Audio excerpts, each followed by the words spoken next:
guys, Angela here, and welcome back to another Hobby Night vlog. This week, there is a ton of new Warhammer 40k stuff to discuss, with 9th edition releases being announced. But first, I thought we would go ahead and take a look at how Typhus came out. Typhus is complete, and I think he came out fantastic. This is by far the proudest I've ever been of any miniature I've ever painted. It was not until I actually put the blue on him for his weapons that he really started to pop, but overall it came out great. And you might notice that I even added an extra Nurgling to his base from my Nurgling set. So I've added that to him just to give him a little bit of a pop and give his other Nurgling that's hanging off of his leg a little bit of a friend. So with him covered, let's go ahead and meet up with John, and we're going to talk about 9th edition. Thanks, Angela. And the first thing that Games Workshop previewed this week were the blast weapons. Now, we had sort of gotten some hints about this already, and we knew that they were revisiting like large explosive weapons, Leman Russ battle tanks, frag grenades, things like that. And they were going to do something that would help just ensure the number of shots you got, because that's always been one of the big problems with those weapons. It's just been they're very swingy, and I'm actually very surprised that they went with something this specific, where literally if it's 6 to 10 models, you're always going to get 3 attacks, even if you roll a 1 or a 2. Why are you surprised that that's so specific? Because I feel like that would help Games with the horde Workshop has problem. focused so much on 8th edition being simple and easy to understand. Oh yeah, I guess you're right, because this does complicate it and make you have to remember specific numbers and everything a little bit more. That's true. Yeah, it's more conditionals, and that's something I'm noticing a lot about the 9th edition or 8.5 or whatever they want to consider it. Right. Is that what they have done is they've taken the 8th edition rules and just added a lot of conditions to it, and I like it. I do too.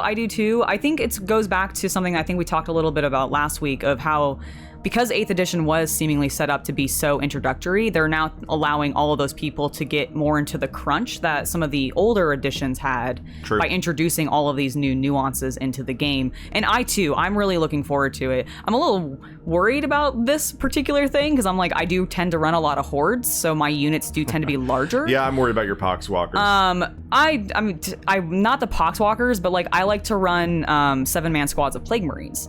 So that would still apply to this. Oh, that's a good point. Exactly, because it's 6 to 10. So if I stick to my, theming of 7 is the lucky number of Nurgle, which I do like to do. I mean, it's ablative wounds too, yeah. Exactly. I think it's still going to be worth it. Because, I do too. It only hurts you in those conditions where they roll a 1 or a 2 on the big blast weapon. Right. Which is not as often against those units as you would think. That is true, and I'm also, though, on the flip side, I am very excited about this for my Plague Marines specifically. Your blight grenades. Yes, because there's the I think there's a stratagem / character combo that allows basically all of your Plague Marines. The mortal wounds. Yeah. It's actually multiple stratagems, because you combine it with the stratagem that allows you to throw all the grenades in the unit. Right. That's the specific one, and then along with Veterans of the Long War or something like that. Exactly. Because that gives you +1 to wound, which basically doubles the amount of mortal wounds you cause. Exactly. So this is going to even enhance that further and can make it even more devastating, which seems really cool. It is, however, that trick is also commonly used against big single models, so it won't be as effective in those scenarios. That's true, but if I'm going up against NIDS, for example, I could maybe trigger it with this, and then it could be absolutely devastating. True, but the thing is you probably wouldn't need to do the Mortal Wound Bomb against Gaunts. You do the Mortal Wound Bomb against the 2-up or 3-up armor knight. Yeah, no, you're right. That's what I'm saying. I see what you're saying. It's still useful, and dear God,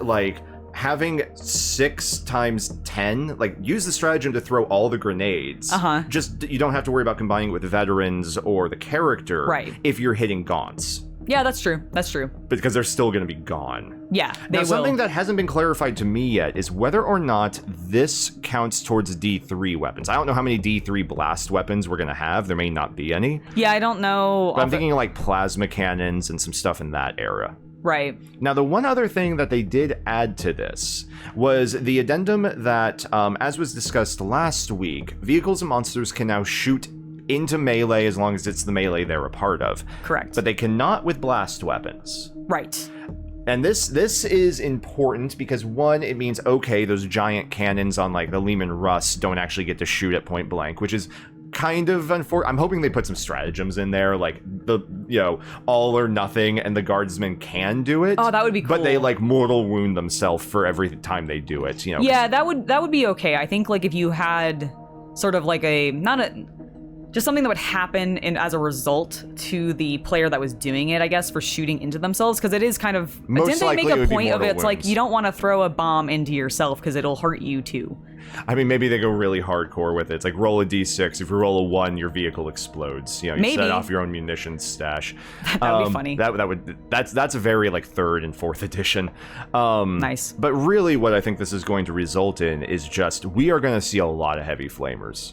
Oh, yes. Like every Imperial Guard, Sister of Battle Sisters tank. are going to be terrifying with their flamers. Yes, I am looking forward to seeing an immolator tanks just charging into lines. It's going to be so good. Because that was the thing. It was like you'd get them up there, they'd fire once, then fire Overwatch once when they get charged, and then they're never shooting again. Yeah. Now it's like, okay, send them forward.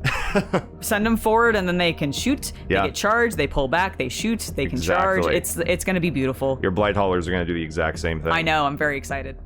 Next up on the docket was the new terrain rules preview, Angela. Yes, which I think is very, very cool, because I've not really played in any editions that really heavily relied on cover or terrain like rules specifically, so these all seem very cool. 5th and 6th didn't do a whole lot, did they? No, not that I recall. I think 5th had more than we have played. now, though. Yes, no, they do now, but I like the addition of the light cover, and then also the interesting thing where you get cover in melee. So, okay, some people have already talked about this, so I'm somewhat parroting this. I understand this because Lord of the Rings and Age of Sigmar both have ways of defending a wall and adding to your armor in melee. Or either that or making it harder to hit you. I don't know Lord of the Rings very well. But they have it where it's like you can move within an inch of a barricade, you count as manning that barricade, and then you get benefits if your opponent is fighting you on the other side of it. I mean, that makes logical sense to me. It does, but here's the problem. When we read this, and people have already pointed this out, and I am going to read this just verbatim. When an attack made with a melee weapon wounds a model that is receiving the benefits of cover, add 1 to the saving throw made against the attack, unless the model making the attack made a charge move this turn. This does not make sense to me. So wait, you can't...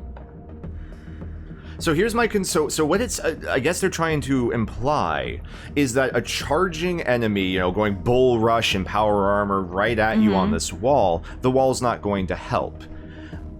I don't necessarily agree with that. But that's the whole point of the wall, though, right? It is. Well, I guess it's like, oh, and now you're ducking and dodging behind it. But here's my bigger problem with it, because they haven't explained how this cover works.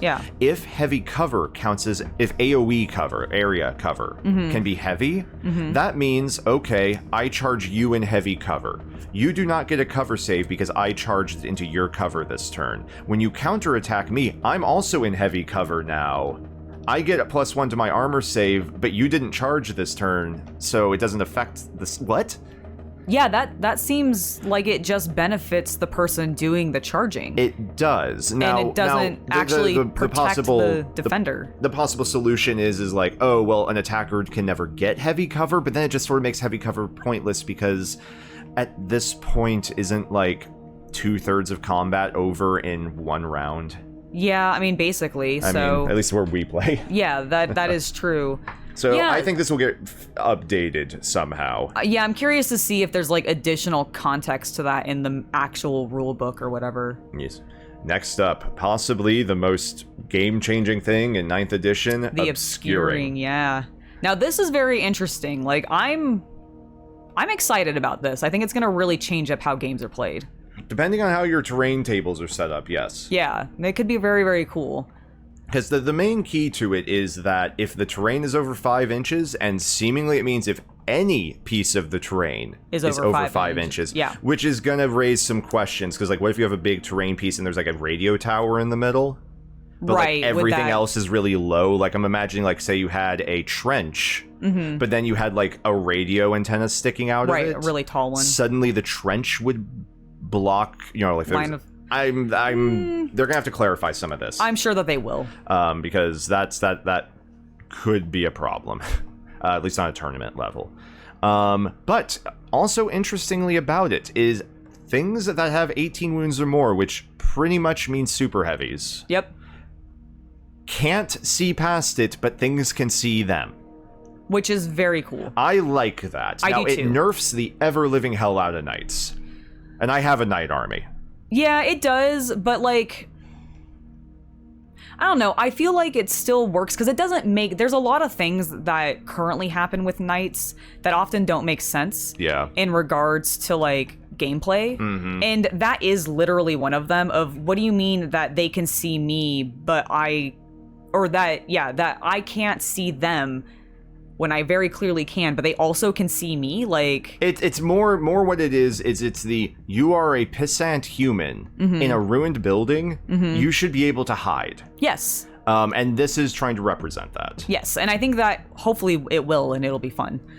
Now, all of this... It's gonna make night-on-night battles really interesting, actually. Well, knights will always be able to see each other. Well, that's what I'm saying. Like, it could... But because of all of this... Sorry, because we were talking about knights, it triggered... with all of the CP stuff that we talked about last week, night-on-night battles actually could be very interesting because you now no longer have to bring your Loyal 32, and I hadn't really put that together yet.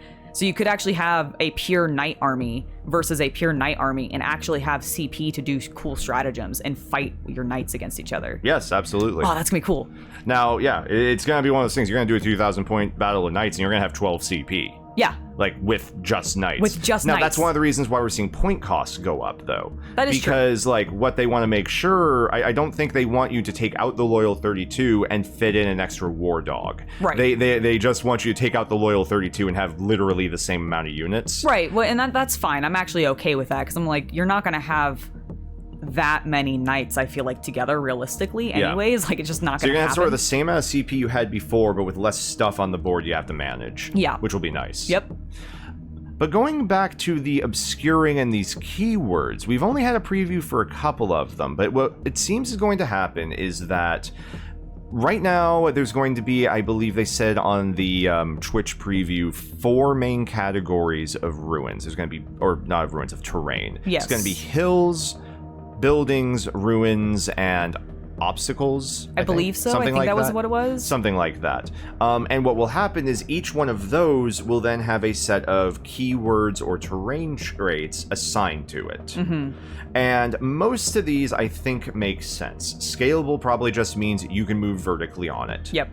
Breachable, I think, means you can ignore it while moving. Okay. Because the idea is, like, Space Marines just punch through the wall kind of thing. Right. Makes sense. Light cover, we've already talked about. Yep. Defensible could have a few different meanings. I wonder if that gives you like pluses to like saves in that, if you're within that terrain. It might be something where you don't have to be like manning a wall for it. It's just if you're in it, you get the light cover. Right, because it would make sense if it was literally a bunker, you would think that, well, this should be defensible. The other thing I could imagine is maybe if you get charged, this means you attack first.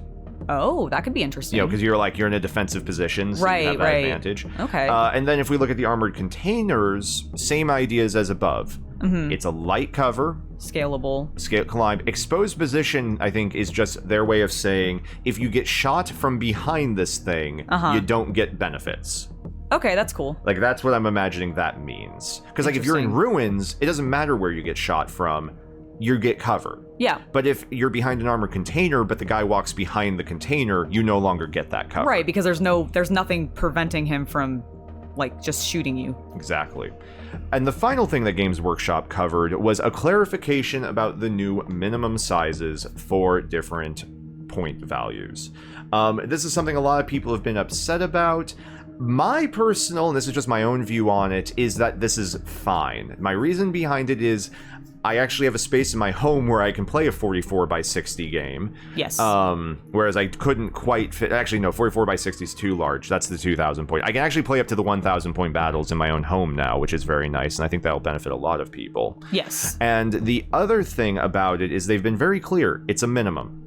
Yeah, you can still play on your 4x6s. Yes. Like, if your game store or your club space or that's what you play on, that's okay. You can absolutely still do that. So it's not going to affect those spaces. It's just giving a larger, like, area to play on so that you have flexibility of where you play, which is really good, I think. Exactly. And the other thing about it is is all of the missions we have seen so far have had fixed objective placements, almost always in relation to the center of the board. Right. So that means you're never going to be putting objectives on the edge of the board anyway. So, which I actually very, very much like, because it does allow you to, because I mean, oftentimes when you're playing, or at least in my experience with playing, I either end up in the center anyways. Well, you play Death Guard. Well, I do play Death Guard, but even like, or I end up wherever my like opponent has possibly cornered, because I've fought enough guard that do like the table corner thing, and so you only end up in one area of the board anyways, generally. Yeah, because the guard unless you player have a would really. be like, the guard player is going to argue that he needs that far corner to be far away from all the melee that's coming his way. But his tanks can now like move and shoot more easily. They are encouraged to charge. So like, I feel like because between that thing and then now having these set missions where things seem to be a little more centered and they're allowing for slightly smaller tables potentially, you're gonna have just the opportunity to do all of the cool things that you still want to do, but more centralized. Next up on the docket, Games Workshop previewed the new rules for flyers in 9th edition. Now, this has been one that's always a little messy, because Games Workshop and Warhammer still just has to maintain the rule of bases cannot overlap. You basically can't have infantry walking on a large flyer's base, which is one of the biggest just design issues that we're facing with flyers. But they have done a lot to try and fix it based on the current rules. The first thing is that aircraft can now leave the darn table. Without dying. Yes. Yay! Yes. And as somebody who actually owns a Storm Raven and would like to use it one day and not immediately screw up and fly it off of an edge, this is great. Yep. Now, the thing is it does sound like if you fly it off, it will cost you CP to bring it back in. I mean, that is fine, I think, because I think that's fine if the option to take it off of the table is voluntary.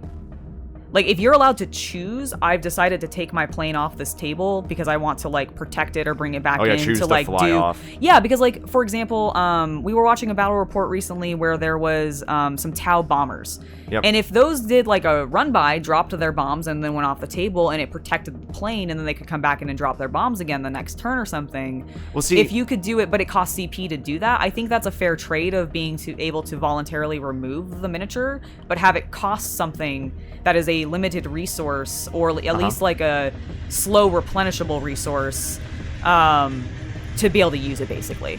I see. So what would more likely happen is, like you're talking about like an Orc Bomba, or I think like the Dark Angels have the Corvus or something, or they have some plane that can drop bombs. Right.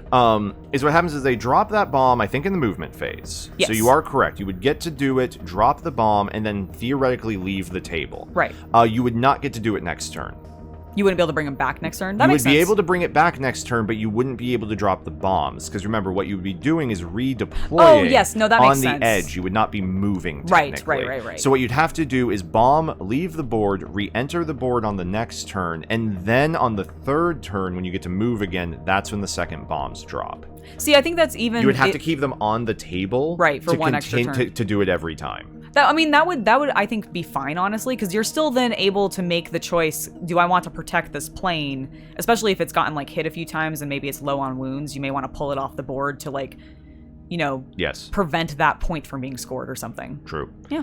And then finally, just to summarize the new Freedom of the Skies aircraft rules, infantry ignore the bases of aircraft. Yay. Except you can't stop on it. So basically you can move over it, you can stop in engagement distance with it, you can pretty much ignore aircraft, with the exception of you just still can't stand on their base. Yep.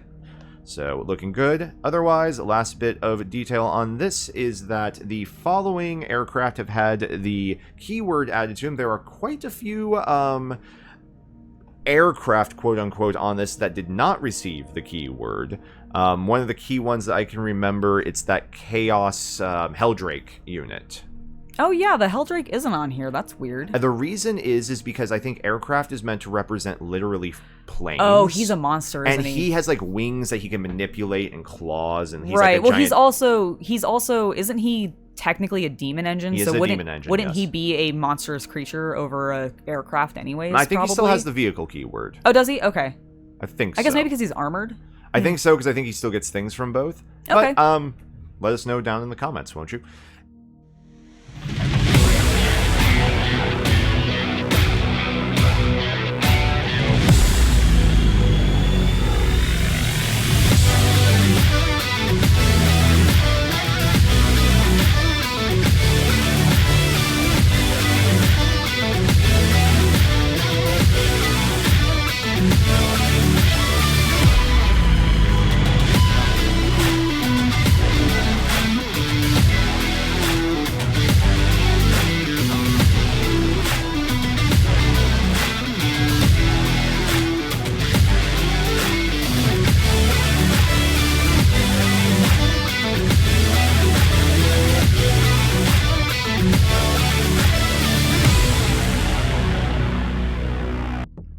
And now to talk about the most exciting thing that they announced this week, which is the Indomitus box. I cannot wait to get my hands on this thing. I am so excited. What do you think? Oh, I am a joyous boy. No. It's gonna be so good. So a couple of interesting things that came out of the unboxing that Games Workshop did Saturday morning in the US, afternoon in Britain. Yes. Was that this is not a starter box. Yes, which I think is very, very fascinating. That they're not, like, I'm curious if that means that the starter box is going to be portions of this put into smaller boxes to be in more introductory so that new players can get into it still. But this was, like, they basically said this is designed for veteran players who just want to jump straight into the new edition and just start going.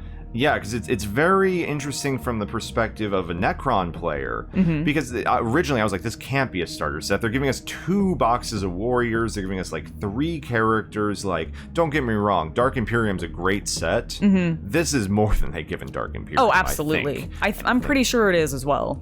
And just, oh my god, games, anyone who's like, 3D printing is going to kill Games Workshop in the next couple of years. I do not think that's true. I don't think so either. Not with what they've been producing for these new miniatures. Not based on that quality. Now, I wouldn't love to eat those words, but I would love to see 3D printing challenge this. Absolutely, me too. And 1 or 2 examples does not count. It needs to be something that is readily available to the public. Exactly. Yeah, it's got to be like consumable. Like, in the same way that this until is I can consumable. spend $10 on a 3D printed mini that looks to this quality, and that includes labor. No. Yeah. Yeah, that's the thing, is I count a lot of labor. Yes. No, that, because it is very time consuming. But no, GW has completely outdone themselves with these miniatures in this box set. Like, I think we might have to get 2. I'm leaning towards it just because I'm also a Necron player. Well, that's what I'm saying. Between all of the new Necron stuff, which will be good for, like, redoing that army, plus just getting a variety of these new Space Marine stuff just immediately, because I assume eventually they'll have kits individually for all of these sets, but if it's anything like how some of the stuff in 8th edition had happened, it's going to take them a little while for whatever reason. I just want these storm shields. I really do too. Also, it's very, very exciting to me as somebody who likes to kit bash stuff. I didn't realize, is that a Necron on that? A lot of people have made that joke, and no, okay, because it kind of looked like it for a second. No, but there. oddly, you know how the bitch slapping hand he has down here? Yes. Yeah, it's actually the hand off the skeleton, see? I do see that, yeah. Why does he have a bitch slapping hand? That is one of the mysteries of this box that I hope knows. we find out. I hope it's like in the book somewhere of why he's carrying that. I mean, it says right here, but, they'd be pretty handy in a fight. Ha ha ha ha, puns. So back to my point, though, of what I was talking about. The interesting thing I thought about all of the sprues in this box is the options. There are so many options in this box for what you can do, which I find very cool, because I don't feel like you get that very often, except for maybe in the, like, holiday box sets that they do. No, well, I was looking at the Necron sprues just this morning. There are, so there's 20 Necron warriors in the box. Right. There's 40 guns. They gave you enough to equip them with either option. Which is very, very cool as somebody who likes to kit bash and do, like, other stuff. You're gonna have suddenly a lot of material if you get this box to just play with things, because they give you so many extra, like, limbs and heads and, like, embellishment pieces seemingly, because, like, the sprues are dense. If you watched the review that they did, or the reveal that they did, they showed the sprues, and there was packed. One of them was really, really packed. These are my favorites. I love these murder buckets. The murder buckets, yes. I love them. They're so darn cute. They remind me of Crix units from War Mahords. Oh yeah, a little bit. Like the murder chickens. Yes, yeah. No, I get that. I see that. I enjoy it. It's the hunched over body with the little legs. Yeah. Yeah, they kind of remind me of the maintenance droids in Star Wars. Yes. So you put scythes on those? A little bit, yeah. My least favorite of the Necron minis. I'm not gonna lie, it's my least favorite as well. So my reason, now I love a lot of these Necron minis. My reason I don't love this one, and I like the other destroyers, let me just also say that, is there is too much going on this guy. And I already am a little hesitant about melee Necrons because I've been around for so long that I'm like, but they used to be slow skeleton boys. Right, and now they're kind of fast. But my feeling about this guy is like, we're gonna give him a giant gun, and he's gonna have a giant axe, and he's gonna have a giant claw, and it's very much a bad guy designed by me when I was 12.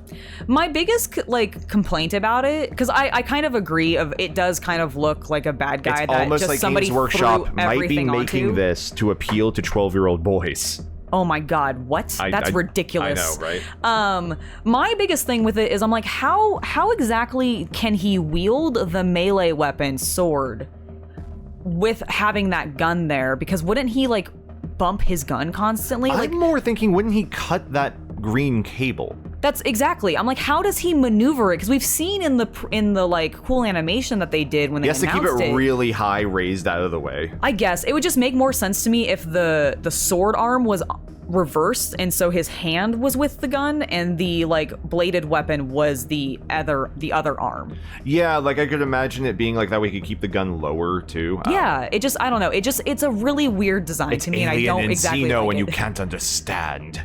I mean, I understand it, I just don't like it. These guys, on the other hand, I do think are really cool. I actually like these guys because they're more elegant. Yeah, and I also just like that if they're gonna be melee, just remove the guns. Just let them be melee. And remove their hands. That is a theme from the old destroyers I like that they're keeping. Because think about it, the old destroyers, they have a one arm and a gun arm. Yep. And these destroyers just went, screw the one arm. Yeah, we're just gonna not have arms at all, or hands at all. You We're have just to gonna guess be blades. they can probably replace those, right? They could just put new hands on. Yeah, I just assume that if they detach the arms, when they're going to have a family meal with the other Necrons, and they put their hands on so that they can eat properly, as opposed to just chopping through the table. So Necrons eat in your mind? Yeah, they obviously drink plasma. Well, I'm pretty sure. Yeah, but I don't know if that's through the mouth. I think that's through a tube. I mean, it doesn't matter. They have to literally this tube right here. They stick them with this one. Oh, okay, that's fair. That's fair. So, I like it. I do too. I think this base is going to get used a lot by people. Oh yeah, no, it's really cool. I actually hadn't paid attention to what it was actually on. That's the thing that I also really like about this set is, and it's something GW has been doing a lot recently, and heck, I think I've probably mentioned it in some painting videos. I like that they're putting slightly more scenic bases on some of them, they're getting actual things to stand on. I think these rocks are part of the base. I think so. I know that one has to be. I think he definitely is. So if that's actually true, because I'll have to go look at the sprues again, but if they are actually giving you all of these little scenic things to put on, I definitely think that is part of their base.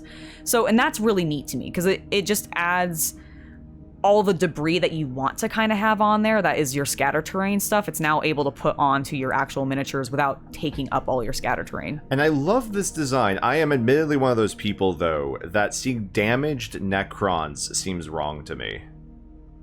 Because that came from that lore era of any Necron that was ever damaged or anything just teleported away. Teleported, yeah, and then they just got repaired or whatever. He actually has chinks in his armor. Shouldn't that have shouldn't he be regenerating that or something? And it's different. It's a new design. It's gonna pick up things like their contrast paint and all that a lot better. Yeah, I think that's probably honestly why they did it.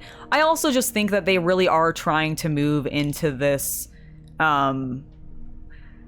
I think they're trying to represent the fact that the galaxy is kind of decayed a little bit to a certain extent. Yeah. Because the whole point with Rabute Gilliman coming back in the Dark Imperium book and everything was him being like, okay, well, we got to fix it because this has gotten drastically out of hand and things are way worse than they were before. Gosh darn it. And I think that's trying to represent that a little bit. Yeah. But I do miss the more upright Terminator. Terminator style Necron warriors. I really like these designs. I love the new guns. I'm a little sad that the tubes are gone, but they're finicky and I understand why they got rid of them. I'm keeping my tubes. No, you absolutely can keep your tubes. We'll have those Necron warriors for ever. But I do really like these new ones, and I do kind of like the shambliness of them. I'm gonna have 70 Necron warriors by the time this is over. Probably, yes. Oh, I do not need that many. I'm gonna have a weird apocalypse force of Necrons. It's gonna be awesome. So here is something I'm wondering. Yeah. These are the warriors. Mm-hmm. They now have 2 gun options. Yep. Are immortals gone? Ooh, that's a good question, because we haven't really seen anything from them, here's the thing. right? The reason you took the immortals was they had a different gun. Right. They had a 1 better armor save. Mm-hmm. And I think that's it. one better armor, and a different gun. Because they have the same ballistic skill. Right. And they can take Tesla. Yes. So my question is, are the Immortals now Tesla only? They might be. There were... Okay, so in the big preview picture that had the Silent King in it originally. Yeah, I don't know if we have that I don't think that's on here. But in that picture, there were definitely some chunkier looking Necrons in like the background. Those were our guard. Those were our Cryptek, or whatever they're called, guard. Oh, were they? Okay, I thought there was a second set of them that was like... Are you talking about the thing that might be a flayed one? No, that was too big. There was something else. I'll point it out to you later, but I thought that there was something in that image. There are Immortals in that image. Oh, are there? Are they Yes. actually the old, like the current sculpt? Yes. Oh, okay. Maybe that's what I'm just remembering then. I am 80% sure that I know that there are the like Royal Guard units of the Necrons that have been around for a few editions. They're also in the picture. Not everything in that picture is new. No, I didn't think everything in it was new, but I couldn't remember if that sculpt for the Immortals or the thing that I thought looked like them was the current sculpt or if it was a like modified version. Now we'll look later, but I'm pretty sure it's the same ones. Nice. Here we have the limited edition rulebook. So this is the cover for this edition, for this box set. Yes, which I like. I like it a lot. Yeah, I think it's pretty cool. I hope we actually finally get to see, Gilliman and Abaddon fight. No, it'll never happen. Gosh darn it. Finally, it will come with a book that will probably detail the data sheets for all of these units, because obviously we don't have them yet. Exactly, because there's no codexes yet. And finally, of course, your instruction guide and your massive sheet of stickers that no one uses. I'm sure some people, use them. You have a drawer full of them. I do. It's interesting that they put all of the they didn't give you any Necron icons, right? They didn't give you any Necron. It's on a different sheet, but yes. Oh, are they? Okay. They're just showing that there will be a transfer sheet. There will be. I didn't remember them showing a Necron one, but I thought it was. You might be right. Maybe. Well, because if you look at the Necron, because if you actually look at all of the miniatures, they have it on them, which I really, really like. I love that they're engraving or like actually printing the like all of their embossing all of their details into them a little bit more, because I just think it works, especially for the Necrons. Okay, you're right. A lot more. So like I'm wondering if we're not getting a Necron transfer sheet, and if Necron transfer sheets are just going away. They might. The only thing I could still think to put it on is maybe the monolith, but I think the monolith is embossed as well. Yeah, because they're doing a new one. So like I think it's just going to be God, that monolith looks amazing. Last but not least, GW had the last few miniatures to preview for us. These are not coming in the final set, but will be coming out with 9th edition. And first, all the way from Double Dash on the GameCube, we have the Invader ATV. Which I am so excited about. I like it. There has been a lot of complaints about it in the fandom in the last, 24 hours. Oh, really? I guess I haven't, seen that. It's been somewhat split from what I've seen. I think the positive is going to outweigh it at the end of the day. But there's a couple of things. One, how the heck does the guy in the front get into that seat? By bonking his head. Yeah, so he has to do a weird climb over, which some people have an issue with. I don't. Honestly, it looks like the front cross-looking thing sort of folds down, and I just assume he sort of slides in. Oh yeah, maybe like the I think that panel folds forward. Yeah, the handlebars might fold with it. Yeah, exactly. So I imagine it does that, and so he just kind of sits back. Out the front. And honestly, it would not surprise me if the gun on the back couldn't also pull upright. Well, it rotates, so. Yeah, so you just move it. It's fine. I like it. All right. The other thing about it is that it looks a lot like an old orc war buggy. Oh, that's cool. Are people upset about that? That it looks like a war buggy? Well, because they got rid of the war buggy and... Well, maybe they'll bring it back. No, because they introduced a new model for it 6 months ago. Oh, okay. Well, never mind. Remember they introduced all those that's right. units? Yeah, the speed freaks. Yeah. They used to have an orc unit that looked like this. So I'm expecting now to see this, but painted up orc with 2 orcs manning it. Oh yeah, I'm sure people will kit bash it. I mean, that's what you should do with This one will be easy to do too. Yeah, so. Totally. The tarantula turret, which is the thing that I'm most excited about. Which has been renamed to something else and isn't a tarantula turret anymore, but... Oh, yes. They did rename it, Interesting that we're getting emplacement. I want to know, is this the Space Marine terrain piece? I think it might be.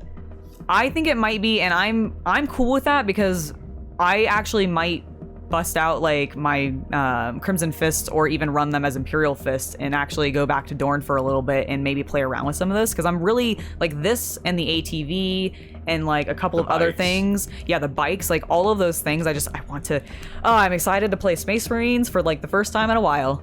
And then we have the chonkiest of boys. I love his gigantic thrusters. They're just so obnoxiously big, and Chicks he looks. dig cannons. Bitches love cannons. But it's so good. I'm excited for the new heavy destroyer. You're the Necron player though. Like, do you like him? I care about the normal destroyers more than the heavy destroyers. That's true. You don't really run the 8th edition has been like single big shots are not nearly as good as many small shots. So that's true. Been leaning towards that. I've seen the other destroyer, I think. I don't know. Basically, I'm just wondering, is the difference the gun? Or is the difference the fact that this boy has got a badonkadonk? I mean, I hope it's that he's got a badonkadonk. I also like that there's like apparently a glowing gem on his butt. I hope there's a matching one on the other side. Yeah, probably. But I imagine he's just going to be... Like, he might have a different gun. He's definitely going to be tougher. Like, if he's not more survivable, I'd be shocked. Well, I mean, the heavy destroyers and the destroyers have always just been a gun difference. Really? Yep. Huh.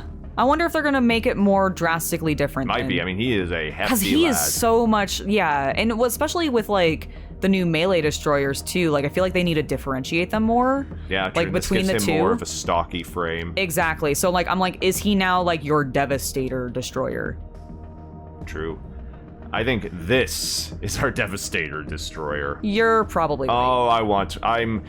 Okay, so I here's would my like prediction. 12, please. Here's my prediction. Yes. It's going to be about 25 to 35% overpriced in points, and it will never get run. You think so?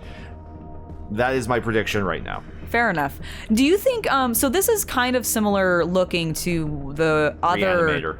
Right, to the Reanimator. Do you think they're going to be the same kit like they do with, No, this one's way bigger. Oh, is it? Okay, I the base guess I is really hadn't larger, realized. I'm pretty sure.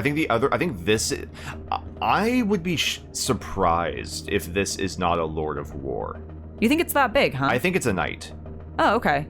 I mean, that'd be cool. Do Necrons have knights? Narratively, yes. Forge World, I don't know. 40k, no. Okay. We have the Tesseract Vault, which is a super heavy. Right, but that's more of a Catan thing. Yeah. But based on this thing's base size, I think that's a knight base. Okay. I guess I hadn't realized the scale was quite that large. Yeah, so that's one of the reasons why I don't think we're going to see a huge number of them. That makes sense. If it is that scale and it ends up being like a super heavy or something like that, then yeah, I agree. We probably won't see that many of them. Like, it looked to me like it's taller than an Armiger. No, I think you're right. I think it was taller than an Armiger. I think it's more like a Crusader style height. Okay. So interesting. So I'm thinking it's a Necron like gun knight. I mean, I would be cool with that. It looks so awesome. Mm-hmm. But that is what we have, and one last thing. We have, of course, the fiction explaining all of this. Of course, yes. Along with some interesting optional cover choices. I actually personally really like them. I like the Necron one more than this. This eye is very weird. My biggest problem with the Marine one is go back to the Necron one real quick.